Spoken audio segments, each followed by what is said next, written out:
بسم الله الرحمن الرحيم نحمده ونصلي على رسوله الكريم اما بعد۔ محترم بزرگوں اور دوستوں، ابھی 2 روز قبل 15 اگست گزرا ہے۔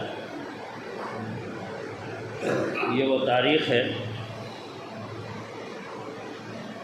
جس تاریخ میں ہمارا ملک آزاد ہوا، اور ہم یہ بھی اچھی طرح سے جانتے ہیں کہ اس ملک کو آزاد کرانے کے لیے ہمارے اکابر نے انگریزوں سے ایک طویل جد و جہد کی ہے، ایک طویل جنگ لڑی ہے، تب اس ملک کو ہم انگریزوں سے آزاد کرا پائے ہیں۔ لیکن دوستو، ہم میں سے کتنے لوگ ہیں جو یہ جانتے ہیں کہ ہندوستان کو آزاد کرانے کی جو جنگ لڑی گئی ہے اس میں 1 لاکھ سے زیادہ علماء کرام شہید ہوئے ہیں، اور ہمیں جد و جہد آزادی کی جو تاریخ بتائی جاتی ہے اس میں بھی بڑا کھیل ہے۔ جب جنگ آزادی کا تذکرہ ہوتا ہے تو آغاز ہوتا ہے 1857 عیسوی سے۔ یہ تاریخ صحیح نہیں ہے، کیونکہ انگریز اس ملک میں 16ویں صدی کے آغاز میں آیا ہے۔ ابتدا میں اس نے کاروبار کی اجازت مانگی اور ایسٹ انڈیا کمپنی کے نام سے اپنا کاروبار ملک میں پھیلانا شروع کیا، اور تقریباً 150 سال کا عرصہ گزرا ہے جب انگریز کاروبار کے نام پر پورے ہندوستان میں پھیلتا گیا۔ حضرت اورنگزیب عالمگیر علیہ الرحمہ کی زندگی میں تو ہمت نہیں ہوئی کہ وہ پرپرزے نکالیں، لیکن آپ کے دنیا سے جانے کے بعد پھر انہوں نے اپنی شرارتیں شروع کی۔ 1740 ہجری کے آس پاس چھوٹے چھوٹے علاقوں میں چھوٹی چھوٹی سی حکومتوں کو خریدنا شروع کیا، چھوٹے چھوٹے راجاؤں مہاراجاؤں کو خریدنا شروع کیا، اور ان علاقوں میں اپنے گورنر مقرر کرنے شروع کیے۔ ایک طرف یہ سازشیں تھیں انگریزوں کی آہستہ آہستہ ہندوستان کو اپنے قبضے میں لینے کی، ہندوستان کو حاصل کرنے کی، اور دوسری طرف دلی کے ایک گھرانے میں، شاہ عبد الرحیم رحمۃ اللہ علیہ کے گھرانے میں شاہ ولی اللہ محدث دہلوی رحمۃ اللہ علیہ کی ولادت ہوتی ہے۔ شاہ ولی اللہ محدث دہلوی رحمۃ اللہ علیہ ہر مسلک میں معتبر سمجھے جاتے ہیں۔ حجاز مقدس سے علم حاصل کیا،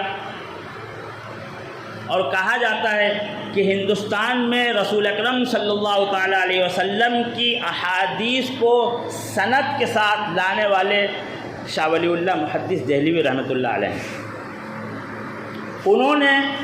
1740 کے دور میں اس خطرے کو بھانپ لیا تھا کہ اگر انگریزوں کو یوں ہی چھوٹ دی گئی تو وہ دن دور نہیں جب انگریز ہندوستان کو اپنے قبضے میں لے لے گا۔ اور اس وقت ایک کتاب لکھی تھی جس میں انہوں نے ہندوستانیوں کو مخاطب کر کے ان خطرات کا احساس کرایا تھا، لیکن اس وقت کا حکمراں طبقہ اس نے اس پر کان نہیں دھرا،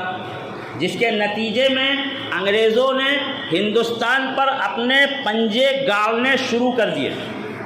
اپنی طاقت کو بڑھانا شروع کیا۔ اب کاروبار سے ہٹ کر کے وہ حکومت کے معاملات میں دخل دینے لگے۔ سب سے پہلے بنگال میں سب سے پہلی جنگ جو انگریزوں سے ہوئی بنگال میں، سراج الدولہ نے بڑی فوج کے ساتھ، بڑی طاقت کے ساتھ انگریزوں سے جنگ کی۔ اس وقت ایک غدار نے، میر جعفر نے سراج الدولہ کے ساتھ غداری کی اور ان کو شکست ہوئی، سراج الدولہ مارے گئے اور بنگال پر انگریزوں کی حکومت قائم ہو گئی، ایسٹ انڈیا کی حکومت قائم ہو گئی۔ اب انگریزوں کی نظر حضرت ٹیپو سلطان شہید پر لگی، کیونکہ ٹیپو سلطان شہید انہوں نے پے در پہ کئی محاذ پر انگریزوں کے دانت کھٹے کیے تھے۔ یہ وہ دور ہے جب شاہ ولی اللہ محدث دہلوی رحمۃ اللہ علیہ کے فرزند شاہ عبد العزیز دہلوی رحمۃ اللہ علیہ نے یہ فتویٰ دیا کہ اب انگریزوں کے خلاف جنگ، انگریزوں کے خلاف جہاد ہر شخص پر فرض ہے۔ ایک طرف یہ فتویٰ ہے اور دوسری طرف سلطان ٹیپو شہید علیہ الرحمہ جیسے لوگ ہیں جو اس پر عمل کر رہے ہیں۔ 1799 میں سلطان ٹیپو شہید رحمۃ اللہ علیہ کی انگریزوں سے بڑی جنگ ہوئی اور یہاں بھی ایک غدار جس کو دنیا میر صادق کے نام سے جانتی ہے، اس نے ٹیپو سلطان کے ساتھ بغاوت، ٹیپو سلطان کے ساتھ غداری کی، انگریزوں کے لالچ میں انگریزوں کا ساتھ دیا اور ٹیپو سلطان علیہ الرحمہ شہید ہو گئے۔ تفصیل کا وقت نہیں ہے دوستو، میں تو تھوڑا سا اشارے کے ساتھ تھوڑا سا ہر واقعے کو ٹچ کرتا ہوا آگے بڑھوں گا۔ حضرت ٹیپو سلطان علیہ الرحمہ کی شہادت کے بعد انگریز افسر نے ان کی لاش کے پاس کھڑے ہو کر کے یہ اعلان کیا کہ اب ہندوستان ہمارا ہے۔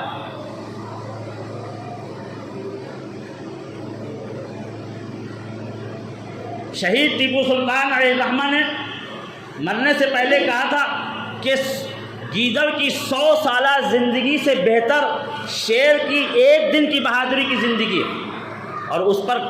کو کر کے دکھایا انہوں نے۔ سن 1803 میں انگریز نے لال قلعے پر یونین جیک لہرا دیا اور انگریزوں کی حکومت کا اعلان ہو گیا ہندوستان کا۔ بہادر شاہ ظفر دلی کے اندر قید ہو کر کے رہ گئے۔ اب سن 1818 سے حضرت احمد شہید رحمۃ اللہ علیہ اور حضرت اسماعیل شہید رحمۃ اللہ علیہ نے کی قیادت میں علماء نے پورے ہندوستان میں ماحول بنانا شروع کیا انگریزوں کے خلاف، یہاں تک کہ سن 1831 میں بالا کوٹ کے میدان میں حضرت احمد شہید اور حضرت اسماعیل شہید علیہ الرحمہ جام شہادت نوش کر جاتے ہیں۔ بظاہر وہ آگ بجھ گئی، لیکن کہیں اندر کہیں ایک چنگاری باقی تھی۔ اب پھر سے اس چنگاری کی آبیاری شروع کی جاتی ہے۔ علماء کرام گاؤں قریہ بستی لے کر کے چلتے ہیں اس مشن کو، اور پھر سے طاقت اکٹھا کرنا شروع کرتے ہیں، یہاں تک کہ سن 1857 کا وہ معرکہ آتا ہے۔ 1857 میں پہلی مرتبہ مسلمانوں کے ساتھ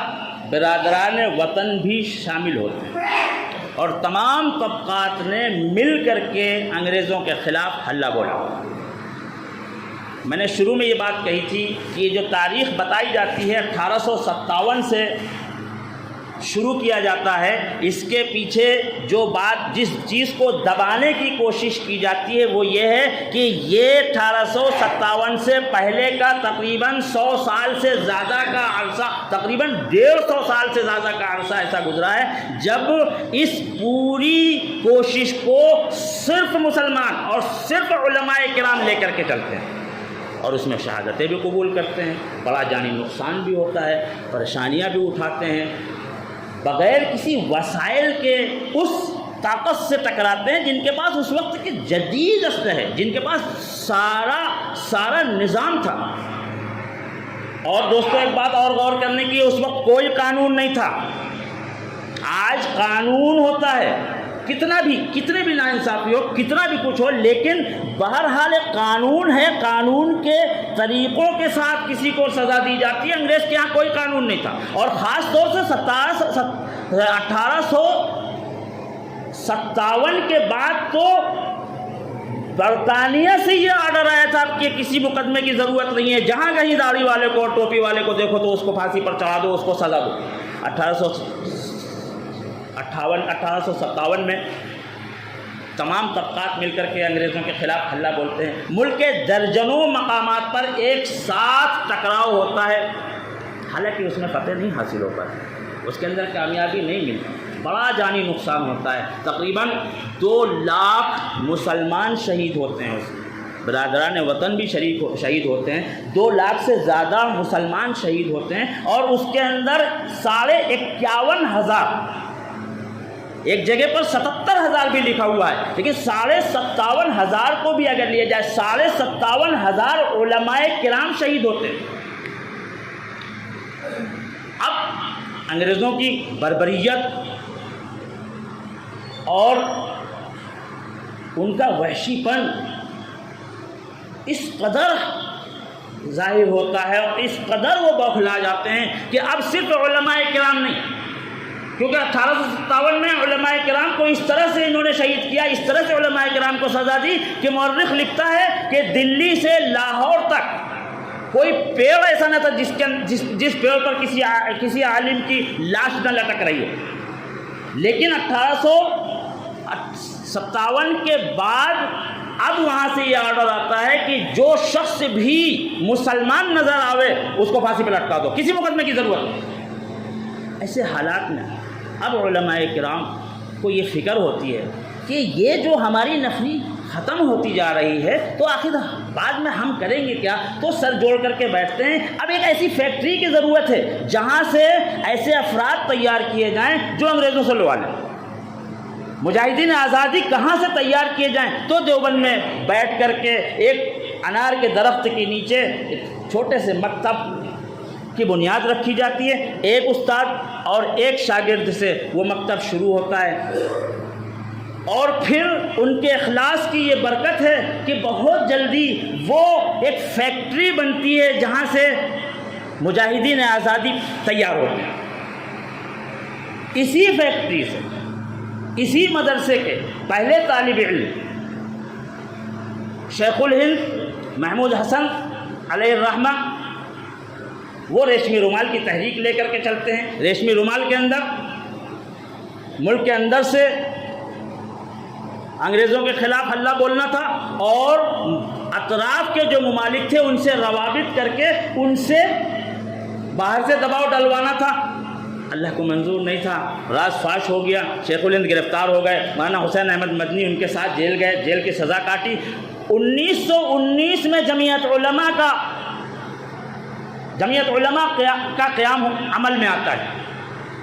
اب یہاں سے جمعیت علماء گاندھی کو لے کر کے آتے ہیں اور جمعیت علماء اپنے خرچے پر گاندھی کو پورے ہندوستان کا دورہ کراتے ہیں اور تمام لوگوں کو ایک ساتھ لے کر کے آتے ہیں۔ بہت سی تحریکیں چلی، نمک آندولن چلا،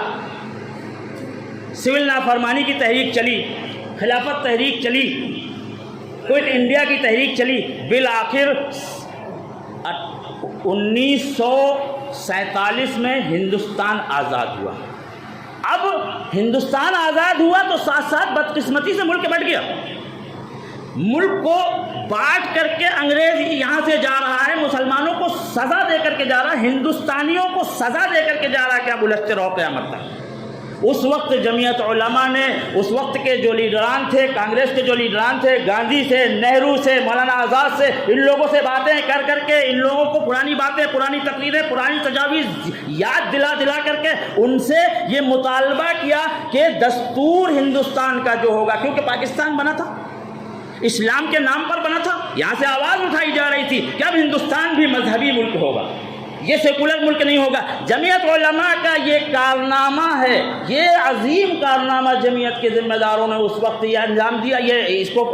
وہ کرایا کہ ہندوستان کو سیکولر ملک بنوایا. اس کارنامے کو دنیا ہمیشہ یاد رکھے گی. میرے دوستو, یہ 200 سال کی تاریخ ہے جس کو بہت اختصار کے ساتھ میں نے 15 منٹ کے اندر سمیٹنے کی کوشش کی ہے, اور کوشش یہ ہے کہ ہم کو یہ معلوم ہو کہ ہمارے بزرگوں نے اس ملک کے لیے کیا کیا ہے, انہوں نے کیا خواب دیکھا تھا. کیونکہ ہم اگر یہ نہ جانیں اور ہم کو یہ بات نہ معلوم ہو تو پھر ملک دشمن عناصر جو نفرت کا بازار گرم کر کے اس ملک کو ایک مرتبہ پھر سے توڑ دینا چاہتے ہیں, ہم کیسے ان کو روک پائیں گے, ہم کیسے ان کو روک پائیں گے. یہ ملک ہمارا ہے, ہم کو اس ملک سے محبت ہے, ہمارے اکابر نے اس ملک کے لیے خون بہایا ہے, اس لیے اس ملک کو توڑنے کی ملک دشمن عناصر کے کسی بھی منصوبے کو انشاءاللہ ہم کبھی کامیاب نہیں ہونے دیں گے. وآخر دعوانا الحمدللہ.